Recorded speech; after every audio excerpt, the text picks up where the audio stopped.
Karelibaug senior સિટીઝનને digital arrest કરવાના મામલે cyber crime police દ્વારા બેની ધરપકડ કરી હતી। શહેરના કારેલીબાગ આદિનાથ સોસાયટીમાં રહેતા ભૂપેન્દ્રભાઈ અંબાલાલ શાહ નિવૃત્ત જીવન ગુજારે છે।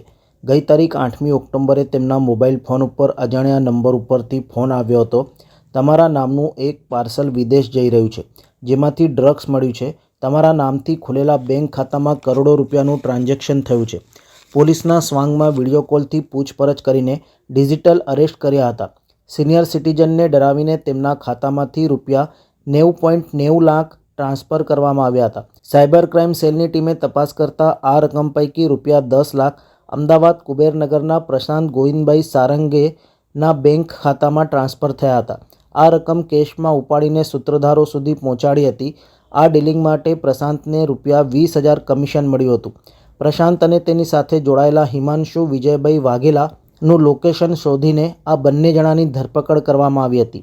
હિમાંશુના ભાગે રૂપિયા 5,000 આવ્યા હોવાનું પોલીસને જાણવા મળ્યું છે। કારેલીબાગમાં રહેતા બેંક નિવૃત્ત કર્મચારીને ડિજિટલ અરેસ્ટ કરીને રૂપિયા 90.90 લાખ પડાવી લેવાના ષડયંત્રમાં સંડોવાયેલા અમદાવાદના બેંક એકાઉન્ટ હોલ્ડર અને એજન્ટની સાયબર ક્રાઇમ સેલે ધરપકડ કરી છે।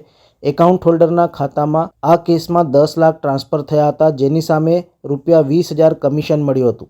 બેંક ખાતામાં કુલ રૂપિયા 30 લાખનું ટ્રાન્ઝેક્શન થયું છે।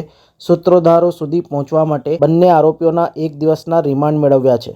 સમાચારોના સતત અપડેટ મેળવવા માટે લોકમત ન્યૂઝને યુટ્યુબ ઉપર સબસ્ક્રાઇબ કરો, બેલ આઇકોન દબાવો અને અમારી સાથે જોડાયેલ રહો ફેસબુક, ઇન્સ્ટાગ્રામ અને ટ્વિટર ઉપર।